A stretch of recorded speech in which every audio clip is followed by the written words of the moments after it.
Hello and welcome to The View, a program which comes to you from the Radicalization Awareness Network. I'm Hajia Goubi. The View is a regular discussion program where a panel of RAN practitioners and other experts get to grips with the latest prevention and countering of violent extremism issues, to offer some insights into them and offer up ways practitioners can respond. To do this, we have assembled a stellar panel of practitioners' experience and expertise, which should make for a full discussion and hopefully lively debate. From Poland, we have Dr. Martyna Kordaczuk-Wos, representing the Polish Platform for Homeland Security. From The Hague, we are joined by Thomas Rennert, Director at the International Center for Counterterrorism. And from Brussels, we are joined by Francesco Farinelli, Program Director at the European Foundation for Democracy. And joining me in the studio here is Dr. Christian Heun, the Principal Advisor to the EU Counterterrorism Coordinator. Now, we begin with the incredibly challenging nature and legacy of the COVID-19 pandemic and its ongoing impact. So let's begin by asking you, Christian. Thank you so much for being here with us. Have you been able to assess what the impact of the COVID-19 pandemic has been on countering violent extremism and its environment in Europe? Yes, thank you so much. Excited to be here. Last year, we had a big look into this. We were quite concerned that it was immediately bring a rise in the terrorist threat, which has not been the case. But we need to watch the increased radicalization. You have a lot of hate speech, a lot of conspiracy theories, a lot of violent extremist content. The right-wing violent extremist movement is latching onto this, but also the left wing. And so we absolutely have to watch this space for future radicalization. And maybe, Thomas, if I can turn to you, do you share these assessments made by Christian? It is still a potential risk more than an actual threat, but it is something that needs to be monitored very closely, and that is being monitored very closely by the people working on counterterrorism and countering violent extremism. Francesco, if you would have any words and advice for practitioners on what to be mindful of in the upcoming COVID period, what would you say? It will be very important for practitioners in this specific historical context to pay attention to the role of emotions, their large role in shaping how young people navigate the online dimension, because emotional responses are exploded. This is true by disinformation, misinformation, malign actors, but they may be also positively leveraged to develop and strengthen protective factors against disinformation and polarization in society. It would be nice to get a response from you as well, Martyna. But I would be also focused on the same feelings affecting first-line practitioners. So we have to think about the first-line practitioners and strengthening their resilience to the same emotions which can affect also their work. This is a work that is almost impossible to do in a condition of lockdown, so you have to rethink the way you work. You have to rethink the way you, your methods, your cooperation with colleagues. It has a huge impact on people working, for instance, in the prison system, but also people working under probation services or people working in the prevention that need, for part of their work, to work very closely with individuals. What do you think the impact is of that on frontline practitioners? This whole online environment where people spend a lot of time online because of the COVID crisis and not so much in person with, for example, frontline officials, makes it more difficult for the frontline officials to act. For some last words on COVID, maybe I can turn to you, Thomas, because we've seen waves of protests going across Europe. There's a lot of discussion about these protests basically being either triggered or instrumentalized or infiltrated by some potentially violent movements who could then recruit there and use this protest to plan or to trigger violent events. So there's a lot of discussion about that. The security services across Europe and across the world are very much aware of this, but at the same time, I do still feel that we don't fully understand the logic and the dynamic of some of these movements and protests and the interaction between these different movements. And we cannot take for granted that here in Europe, we may be protected from an event such as the US Capitol riots in January 2020. Maybe to come also back to that, COVID is used basically to go against the government, to create mistrust, to create polarization in societies, and by the way, not only by extremist groups, but also by state actors. So for frontline officials, what will be really important is to create, again, a space where the young people can discuss, where the disinformation they receive is basically put in context. Francesco, I see you want to respond. I do think that the digital environment indeed has to be considered not only as a challenge, of course it is in this very period, but also as a very important resource. Consider, for instance, digital platforms, digital tools that may serve as a means to establish contacts and to facilitate then with people wishing to leave an extremist group, and then facilitate an offline in-person meeting. So I do think that practitioners should be aware that they need to be well equipped with technical skills to receive training on online approaches. Would be nice to get a response from you as well, Martina. This is a big challenge, that to monitor the activities in online environment.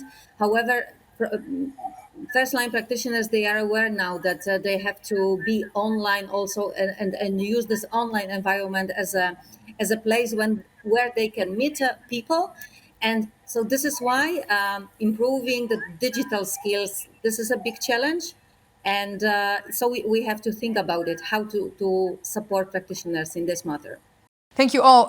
Now, along with the pandemic across Europe, there has also been the acceleration of disinformation alongside the vaccine program. Christian, if I can start with you. I mean, we spoke about it a bit earlier, but do you think that COVID has sort of supercharged the way almost for disinformation in this time?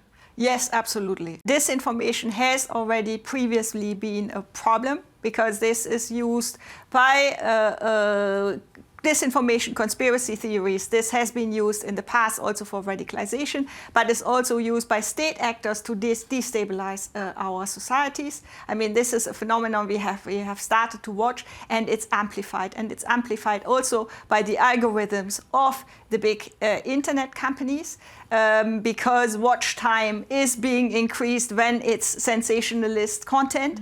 So this is absolutely something we need to work on, and we also see a greater convergence. We cannot separate anymore violent extremist content, conspiracy, disinformation, hate speech. It all converges. It all leads to polarization. It can lead to radicalization. It can lead to distrust in the government. It can lead to hatred against different groups in the COVID environment, but also in other environments. And that's why it's so important to, on the one hand, do legislative initiatives as the European Union is currently contemplating, but also to work with the internet companies to try to reduce the impact of all this, and for the frontline officials to work with the young people so that they are aware that not everything they find on YouTube or elsewhere is the truth, but that they check it against other sources as well. Yeah, and maybe Francesco, I know that this topic is also very close to your heart. You've recently written a publication for the Radicalization Awareness Network. What would you say? Are practitioners ready or equipped enough, with all these acceleration of conspiracy narratives to really fundamentally tackle it? In my view, one of the main challenges for practitioners in 2022 in this regard will be the necessity to deal with the phenomenon of crowdsourced conspiracy narratives, which basically means that conspiracy narratives are seductive also because people may actively participate in the creation, in the evolution of these theories by feeding the overarching narrative with additional information provided by themselves. And this is something on a psychological level that brings with it a sense of specialness, a sense of participation, an active role in shaping the meaning of the world people experience. But from my point of view, we have to think how to create the critical thinking of individuals, because they will face this issue.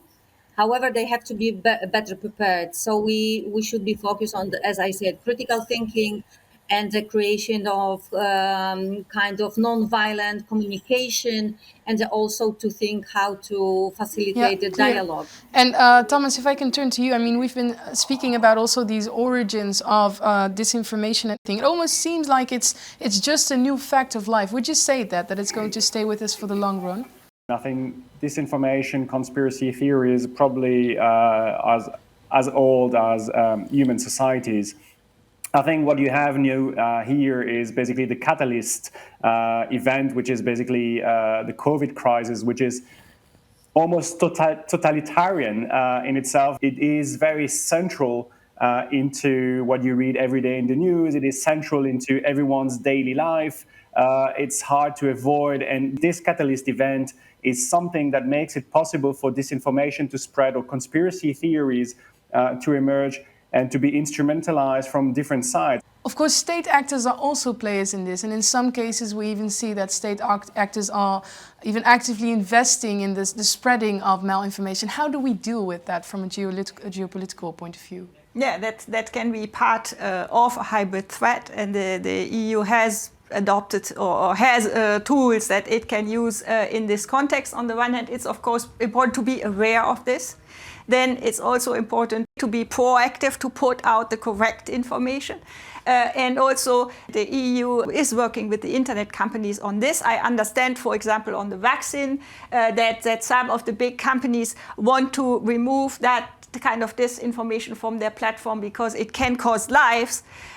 So all these strands of work are really important, but I agree with Thomas that what we need is to equip the young people not to believe everything that they find on the internet. With critical thinking, I would add just one thing, which is I think it is extremely important, but we also at the same time have to acknowledge the fact that we potentially live in one of the societies which has been the most educated, with the largest share of the population ever in human history that has received education, including higher education. And so you would expect that we do have these critical thinking skills. And actually, if you look at some of the narratives of the people that challenge vaccination or that challenge the establishment, they do themselves as highly critical, and perhaps to some extent too critical, to the extent that they put into question almost everything. So just to say that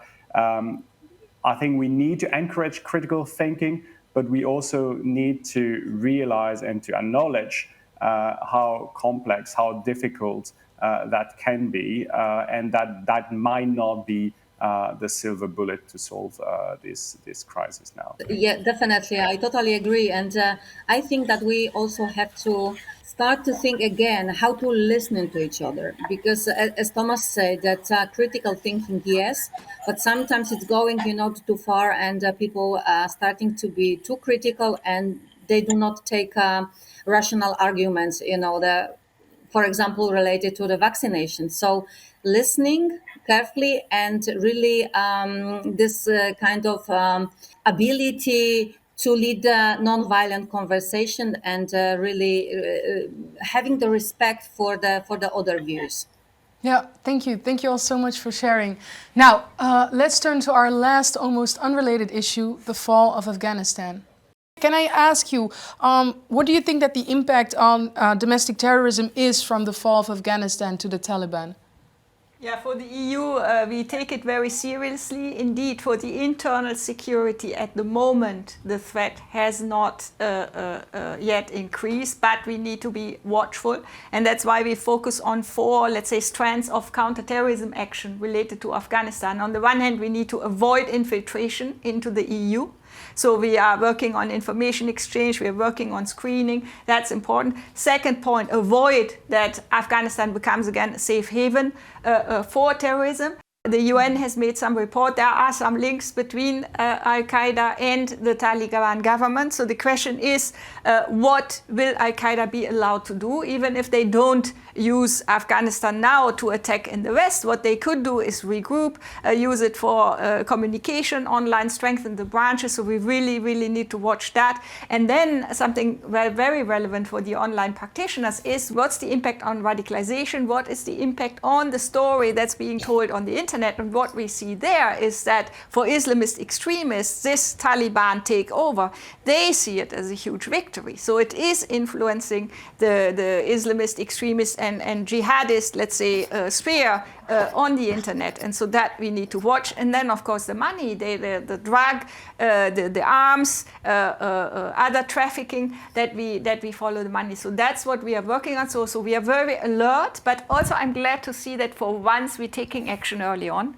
And so that's important, and for the frontline officials, especially to watch the online space, to watch the narratives. I do agree, and in my view, one of the main concerns regarding the Taliban's takeover of the Afghanistan government in August 2021 is the fact that this event has been celebrated by extremists and terrorist groups around the world.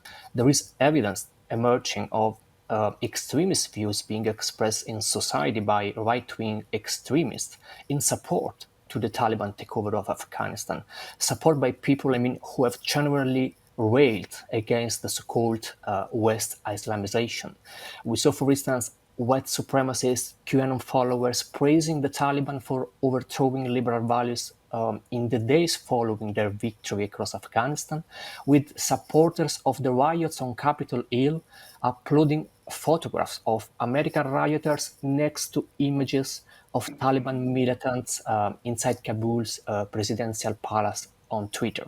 And in my view, this is a bit worrying. This is a significant and very dangerous signal talking about the knowing phenomenon of mixed ideology, the fluid landscape of the threat that we have in front of us.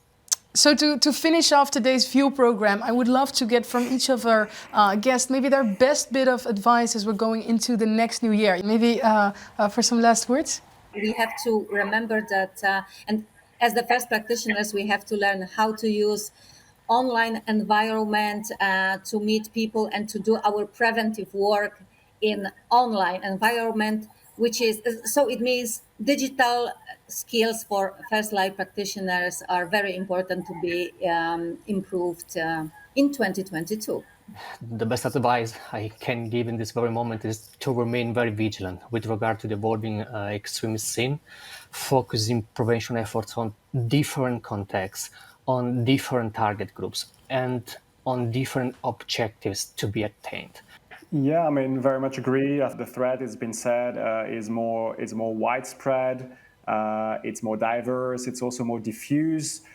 So that can create a sense, perhaps, of complacency or leniency. We need to be careful that this does not happen. And I think it is extremely important that we continue exchanging on our lessons learned, on the good practices, and we continue basically implementing them in the future. Yeah, just to fully support what Thomas just said.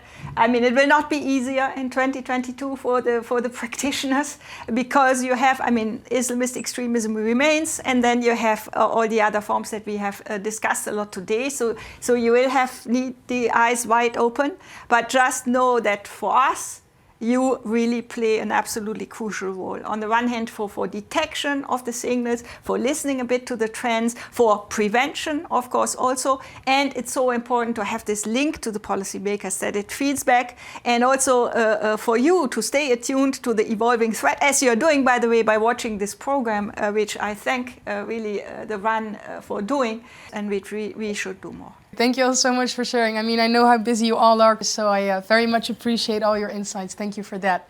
Now, I want to thank our guests once again for their insights, but also all of you for watching. Now, to find out more about a huge range of preventing and countering of violent extremism topics, please do go to the RAN Practitioners website.